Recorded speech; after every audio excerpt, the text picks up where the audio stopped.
menerima anak apa adanya misalnya, gitu ya. Nah, jangan-jangan itu juga terjadi pada diri kita waktu kecil gitu kan. Nah, rasa sensing-sensing yang ada di orang tua itu, beban, ekspektasi gitu ya. eh Ketulusan juga ada pastinya gitu kan. Tapi mana yang dominan gitu ya. Itu kan kita belajar dari rasa itu. Nah, bagi orang-orang yang kita lebih banyak menerima rasa-rasa tentang ekspektasi yang membebani diri kita, yang anak tuh harus begini harus begitu misalnya ya. Belum lagi masalah-masalah orang tua kita yang kita tangkap gitu ya. Kita tangkap seolah-olah semua baik-baik aja, tapi kita tahu bahwa orang tua kita lagi nggak baik-baik aja nih misalnya. Itu juga kerekam juga semuanya ya.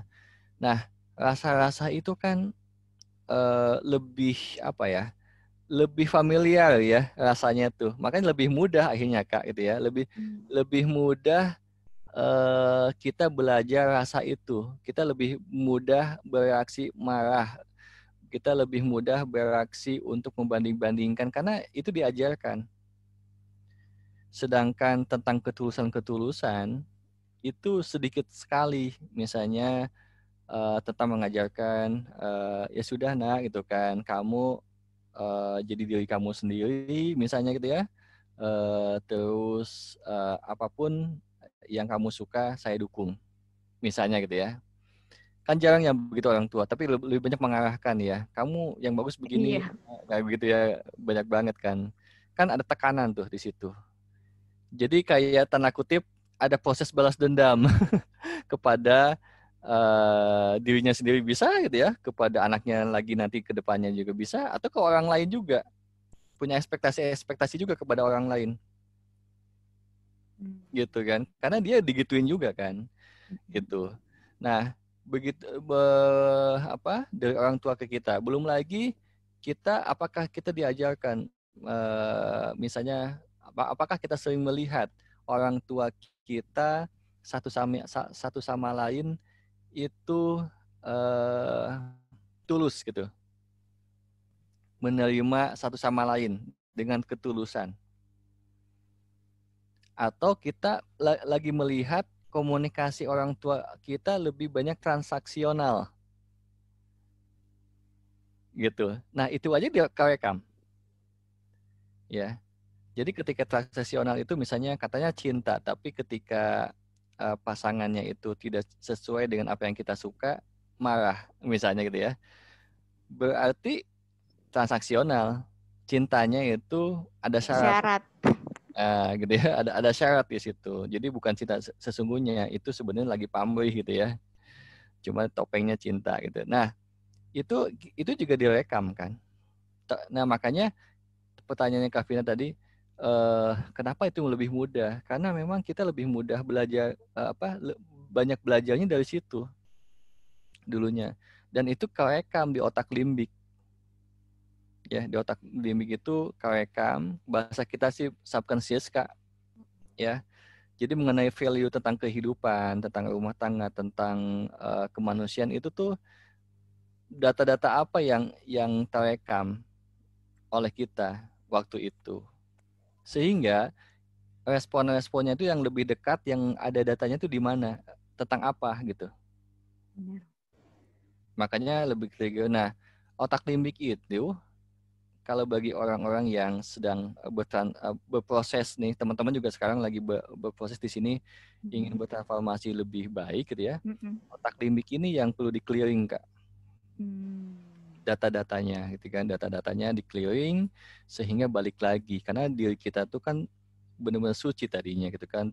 Di restart ulang gitu ya, Kak? Ya, kita tuh cinta, kita tuh kebahagiaan itu sendiri gitu ya. Betul. Uh, Salah satunya yang kemarin saya bahas, kita banyak mencari cinta di luar diri kita, dan kita juga mencari kebahagiaan di luar diri kita. Bahagia kalau nanti punya uang sekian, punya rumah, punya pasangan ini, punya keluarga yang begini, kalau punya pekerjaan yang begini, gitu ya. Bahagia kalau begitu gitu kan. Padahal bahagia itu kan bisa saat ini juga. Betul. ya kan? Ketika Anda sekarang mengizinkan Anda bahagia, sekarang aja Anda mengizinkan bahagia, Bahagia, langsung bahagia kan? betul. Terasa gitu ya. Tapi kenapa gitu kan? Nah, itu diajarkan kan? Nah, gitu kan? Soalnya mungkin nggak diajarkan langsung secara verbal, tapi dari pembicaraan, dari komunikasi, dari obrolan yang kita dengar, ya, bahwa orang yang bahagia itu kalau yang sudah rumahnya bagus gitu ya, yang asetnya banyak ya, yang statusnya ini dan lain sebagainya. Iya. Padahal banyak juga yang udah punya itu tapi nggak bahagia juga gitu ya, Iya, betul, betul. nggak puas-puas juga gitu. Gitu ya. Mm-mm. Oke, Thank you, balik Kak. sama-sama Kak Vina. Balik lagi ke tadi yang catatan yang tadi teman-teman ya. Eh, Sering banget kita tuh tidak juga pede ya, tidak percaya diri menuliskan apa yang baik dari diri kita. Seolah-olah itu kayak ih kepedean banget sih gitu, kayak seolah-olah gitu kan. Kalau saya nulis bahwa itu saya tuh baik gitu ya, bahwa saya tuh apa-apa gitu kan. Ditulis banyak tuh kayak ih kepedean banget gitu kan. Nulis begini. Enggak, memang begitu kok. Anda tuh memang begitu. Justru yang tadi yang buruk itu Anda yang palsu ya.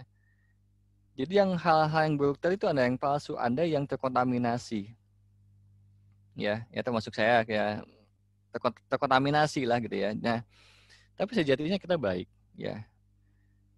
Ketika kita pemarah itu diri kita yang palsu.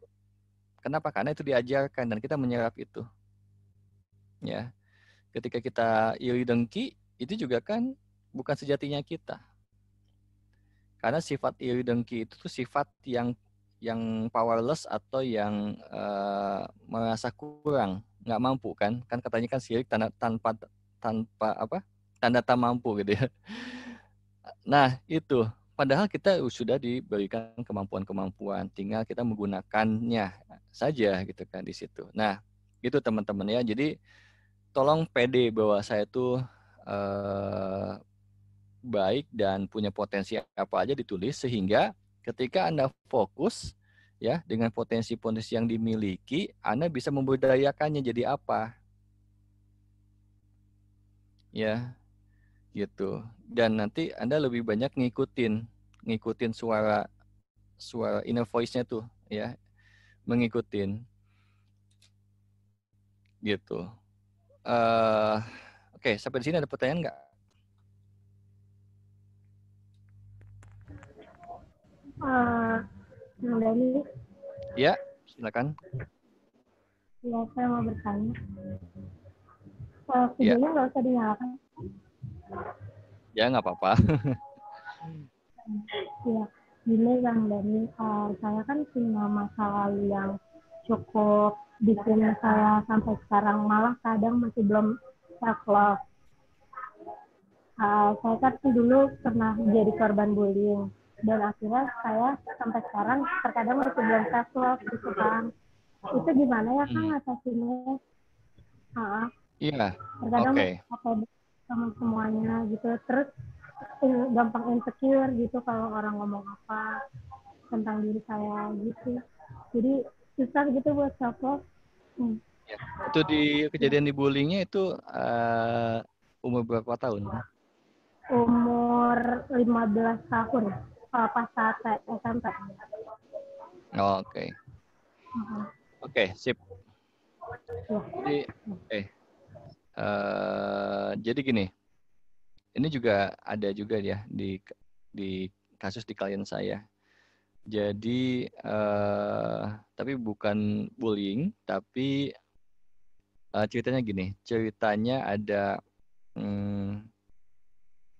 dia itu merasa malu karena terlihat ketika dia ganti baju ya di sekolahnya pintu kamar mandinya kebuka sehingga ada anak laki-laki temannya itu melihat dia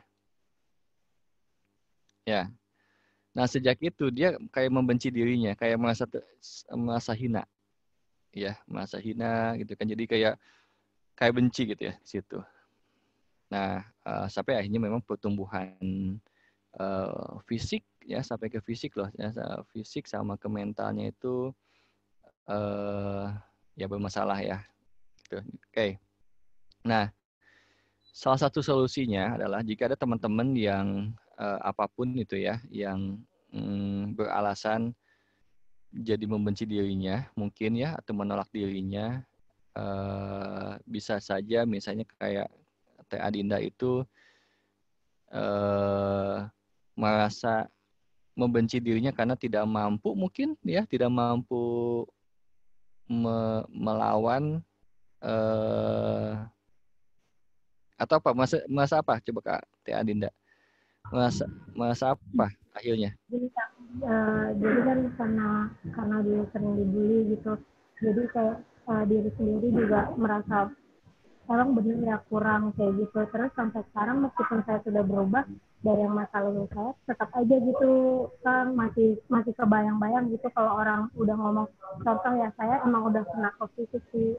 Saya juga udah pernah masuk rumah sakit juga, maksudnya udah pernah ke dokter psikiater kayak gitu. Terus udah gitu sampai sekarang meskipun saya kata orang udah cukup gitu, misalnya saya tuh takut buat gendut kan, karena dulu emang dibulinya itu. Nah terus Apa? susah sih menerimanya. Iya, saya kan takut gendut dulu Oh, kan, takut. karena dibulinya karena emang itu kan. Terus jadi kayak aduh, kayak misalnya ada yang bilang kok lu gendutan gitu, itu langsung insecure, langsung kepikiran, langsung nge-gym, langsung pokoknya mau balas dendam. Lihat ya nanti gue buktiin gitu, gue bakalan bisa berubah kayak gitu sih kan. Terus sekarang kurus Jadi gitu. insecure aja gitu. Alhamdulillah sih Kang, maksudnya udah bisa berubah lah dari masa lalu. Jadi kayak balas dendam gitu sih sebenarnya kalau saya pikir-pikir. Oh, oke. Iya. Oke, sip, Teh Adinda. Ini kalau ada kasus yang sama ya atau mirip-mirip ya, nanti perhatikan ya apa yang nanti saya sampaikan. Oke. Jadi yang membuat kita traumatik itu, yang masih keinget itu sebenarnya bukan seingatan pelakuannya itu, ya, tapi sensingnya, si rasanya, waktu itu yang ketika cemas, ketika tidak mampu apa-apa, ketika sedih, itu kan kerekam semua tuh di tubuh, dan itu nempel, ya, nempel sampai ke sel-sel tubuh juga, ya, nempel di semua organ tubuh, terutama di panca indera dan mungkin bukan indera-indera yang lain ya, juga nempel juga gitu. Jadi sensing emosinya Kak, yang perlu dilepaskan. Ya, jadi oke, jika ada teman-teman yang merasa dibully, merasa direndahkan oleh siapapun ya, termasuk orang tua, bisa jadi gitu ya, disalah-salahin melulu misalnya gitu ya, tidak dipercaya misalnya dan lain sebagainya, kan itu rasanya itu. Nah, itu boleh nggak dilepaskan? Ya, oke, coba saya kasih waktu sekitar 1 menit deh, gitu ya, 1 menit. Anda tutup mata, fokus kepada hal-hal yang kan banyak tuh ya. Cuma ambil aja salah satu deh. Ini buat praktek aja biar nanti teman-teman di rumah juga bisa melakukannya. Salah satu aja, apakah merasa direndahkan, merasa disalahkan, merasa tidak berdaya, merasa tidak bernilai dan lain sebagainya lah gitu ya. Ambil salah satu kejadian. Nah, rasanya itu tuh nanti terasa tuh rasanya. Nah, rasanya ini Anda kayak dinyatakan, rasa ini semuanya saya lepaskan. Saya ikhlaskan, saya lepaskan. Oke, silakan. Oke, fokus kepada satu kejadian saja selama perjalanan hidup Anda sampai saat ini yang membuat Anda kira-kira merasa trauma atau merasa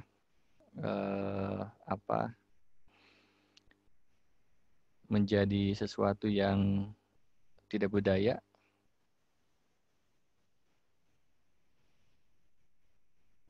Kalau masih mencari apa ya, percaya sama diri Anda, silahkan yang gambaran yang pertama itu apa? Itu aja yang dilihat. Perlakuan siapa kepada diri Anda tuh.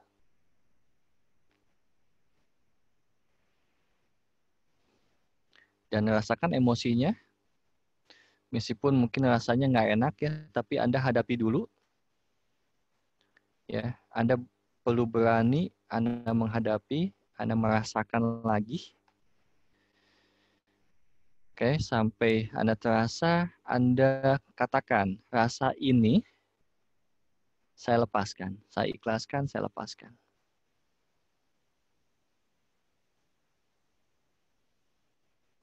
Nyatakan rasa ini saya lepaskan dan saya ikhlaskan. Jika Anda bertekad memang mau bertransformasi lebih baik lagi, membuang sampah-sampah yang pastinya tidak berguna ya, hal-hal yang tidak berguna pada diri Anda lepaskan.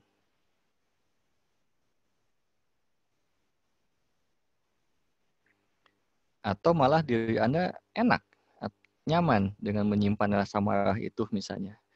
Menyimpan rasa dendam itu, menyimpan rasa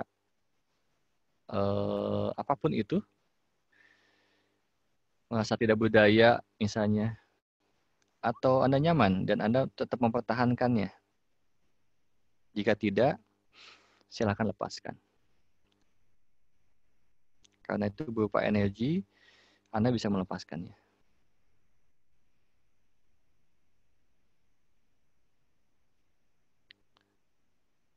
Sampai akhirnya ketika Anda melihat kejadian itu lagi, misalnya Teh Anissa tadi melihat satu-satu muka-muka yang membuling Teh Anissa, Anda lihat satu-satu gitu kan, yang memperlakukan Anda seperti itu, sampai akhirnya emosi itu sudah netral. Sudah netral dan melihat segala sesuatunya sudah netral. Karena rasa-rasanya yang tadi itu yang destruktif sudah lepas.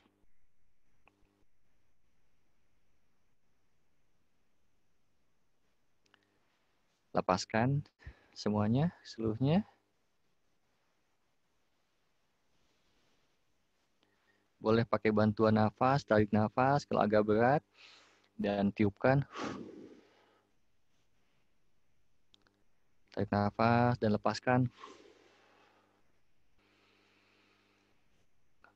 Kalau memang emosinya itu agak berat, ya, Anda boleh melepaskannya supaya lebih ringan dengan nafas.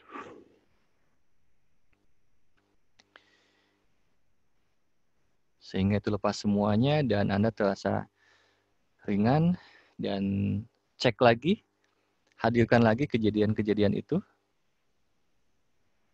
Cek lagi, apa rasanya?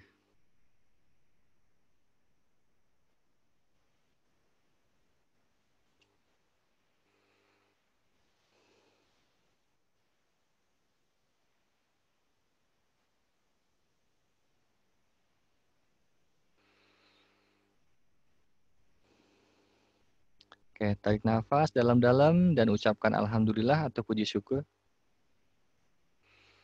Tarik nafas lagi, tarik nafas, bilang alhamdulillah atau puji syukur.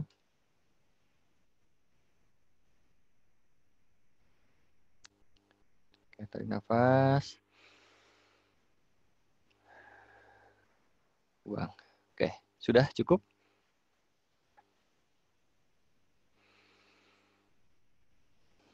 Oke, apa rasanya teman-teman? Ada perbedaan nggak? Ada sih Kang, lebih lega. Lebih lega ya, oke. Teh Adinda, sekarang misalnya tahu kan muka-mukanya siapa aja yang dulu ngebully? Iya tahu Kang. Tahu. Oke, rasanya apa sekarang kalau saya lagi bahas mereka? Rasanya sudah agak lebih memaafkan sih. Oke, ya. Nanti dilanjutin begitu ya. Jadi kalau masih ada sisa, lakukan lagi ya, recall kembali memori itu ya. Terima yang dimaksud oleh saya adalah bahwa kejadian itu adalah diri kita, ya, mereka juga diri kita, ya. Nah, itu berarti kita belajar dari hal itu kan. Jadi apa yang dipelajari dari hal ini, Tia Dinda? Harus bisa memaafkan sih orang Oke, belajar memaafkan. dan belajar menerima. Dan belajar menerima. Oke, good. Sip ya. Oke, thank you. Oke, Mbak Ayu. Selamat malam, Kang Dani. Selamat malam, Mbak Ayu. Ya. Terima kasih atas waktunya ya. Ya. Mungkin permasalahan saya hampir sama dengan siapa tadi itu? Tia Dinda. Mbak, ya. Ya. Setelah tadi dituntun untuk melakukan hal tarik nafas dan mengingat kejadian di masa lalu,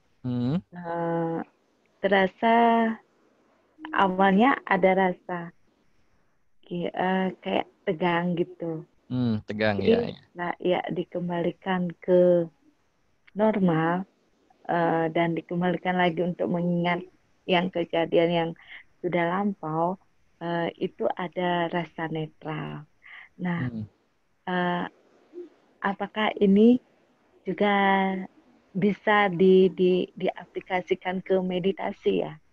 Misalnya pada saat saya meditasi, kejadian-kejadian lama itu muncul yang mungkin kejadian itu sudah terjadi 30 tahun yang lalu. Terkadang masih membekas di pikiran, mungkin sejenis trauma ya apa gimana, tapi terkadang masih terekam di alam bawah sadar. Secara tak langsung itu benar-benar mengganggu ya secara psikis diri saya.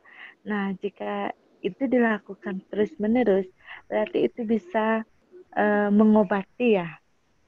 Betul. Jadi meditasi yang saya lakukan, Mbak Ayu dan teman-teman juga kan pernah saya ajarkan, meditasi saya yang lebih banyak itu adalah bagaimana menyelesaikan urusan yang belum selesai dari diri kita, gitu ya. Jadi ketika kita meditasi, gitu kan, saya lebih banyak tidak meditasi untuk misalnya ke apa ya, ketenangan langsung gitu ya, karena meditasi yang seperti itu saya anggap sebagai spiritual shortcut, ya. Jadi spiritual shortcut. Jadi itu sebuah istilah ya yang kita gunakan di psikoterapis juga. Nah, banyak orang yang meditasi itu datang ke sebuah tempat yang tenang ya, yang apalagi udah pakai aromaterapi dengan hening gitu ya, sekelilingnya itu ada musik-musik apalagi ya. Kalau di Bali apalagi ada yang namanya apa, pohon bodi gitu ya. Di situ gitu kan. Tenang, iya tenang. Tapi apakah dia telah menyelesaikan urusan-urusan yang belum selesai di dalam dirinya? Belum tentu kan? Iya, belum tentu.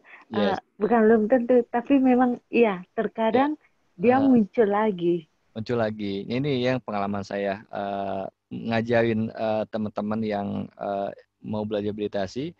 Kebanyakan begitu ya, bukan salah sih gitu kan, tapi ini ada hal yang kurang gitu maksud saya tuh ya, karena ketika sudah meditasi dengan cara seperti itu, ketika balik lagi misalnya ke Jakarta atau ke rumahnya, dihadapkan lagi, kok saya masih begini ya, masih ke-trigger dengan ini dan itu segala macam gitu ya, seperti itu. Berarti kan belum banyak yang selesai. Nah, malah tadi yang idenya dari gagasannya Mbak Ayu bahwa ini bisa dilakukan nggak dalam meditasi?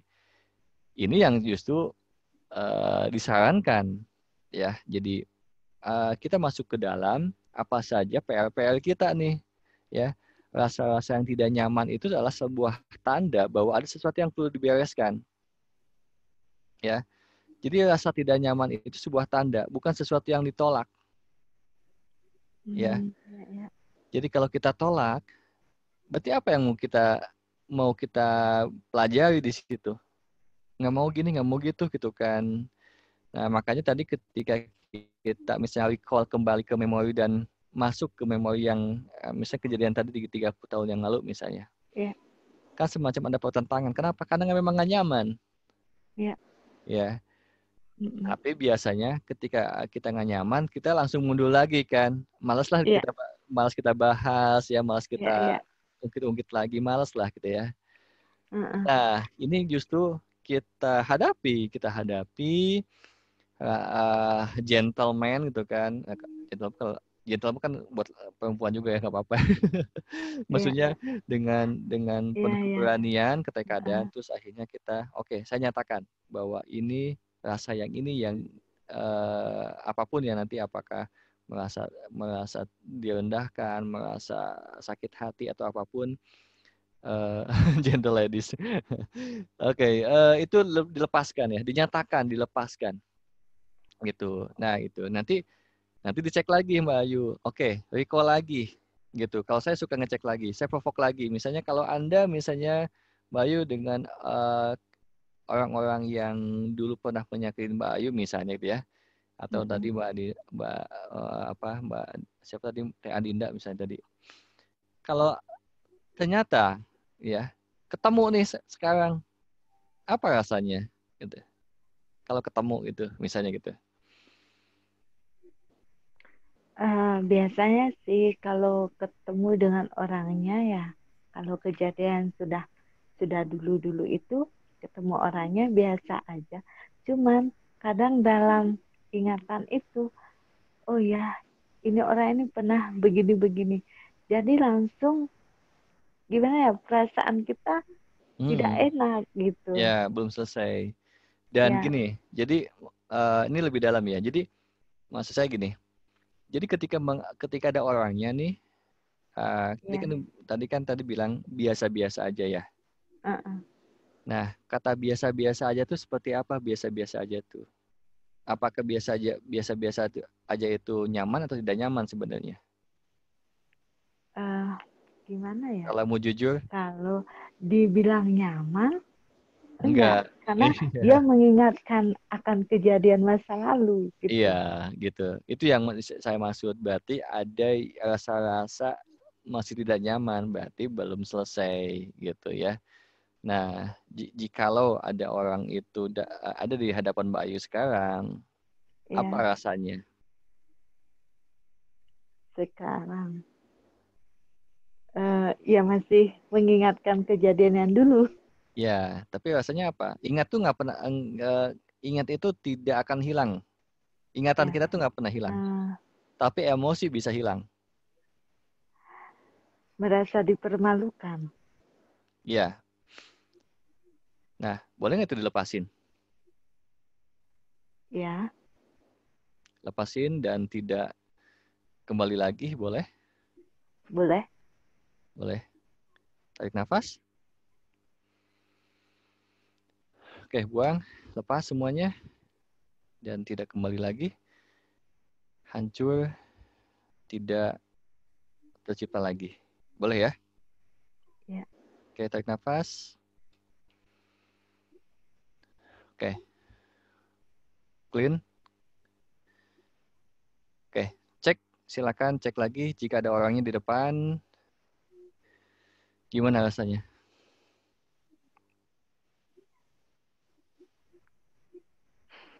Ya, sekarang merasa lucu aja dengan kejadian yang dulu. Oke. Sekarang udah pindah ya. Oke. Keren, Mbak Ayu. Ya, jadi apa namanya? Ketika meditasi, rasa itu hadir, terus kita menyadarinya dan untuk melepasnya itu berarti kita perlu pernyataan ya dari diri kita Yes. sendiri. Ya, pernyataan yang sungguh-sungguh ya. Ya. Sungguh-sungguh dengan ketekadan saya melepaskan ini, saya hancurkan juga emosi yang tidak berguna ya, hal ini, dan tidak tercipta lagi. Udah gitu. Ya, ya. Gitu. Ya, Oke. terima kasih banyak.